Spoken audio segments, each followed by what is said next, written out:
Kan ke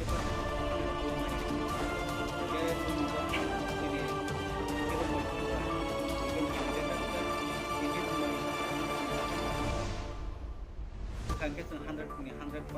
pass khlainain जों strong dongmani kitu anglia gai tabu warrior from sini Borok subdivision 43 ST Borok assembly constituency ni warrior from Koya abone bagai जों tabu जों press meet saikara waisa tabu tabu discussion khlai se tabu mahaman karu kaisi जों middle ni borok no nahasi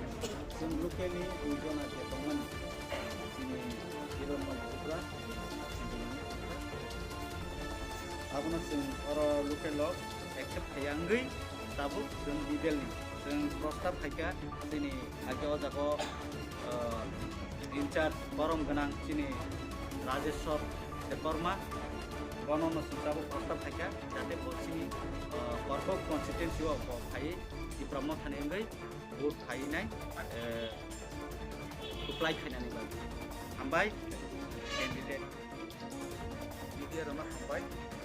ini kaisa press meet makai mani khaisi assembly leader sora so itu press meet makai mani khai karon untuk pakrame promos khalena ini Borok division ini ko gobang mano parpur ka ini senior incas ini MLA ai Barza Manja sini parti political ni Borok Rajeshwar Borok incas ni madhome so gobama source ya ini se abo kita Borok ni sabuni kaham sabuni saya pura sangin khaine se dol sini hari kubaga Borok message rahoga incas ni jare lai bunu se gobama no message kai rahoga ai puno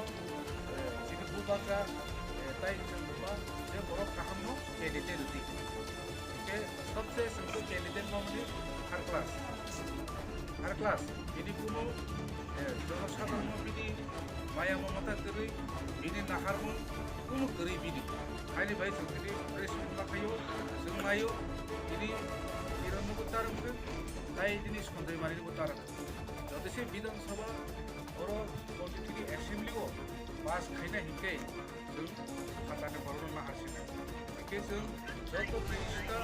panchayat जों सालायनाय जों जे सिनि इंचासनो जों बर'नो जासिनाय जों सन्दै मारिनिबो नाया जों मयबो नाय आइनि बागै जनसाधारण साखा जे बर'नो मोताबि इसता पन्चायत साखा नङा मिटिं आसु बायसा दिनि आइनि बाय जों ini Rajeshwar Srabno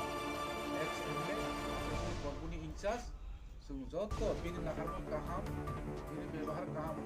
जों सिनि Borgo constitution जत मिलि लायो जों सालायना बरनो जों Borgo constitution सिनि हो विधानसभानि कैंडिडेट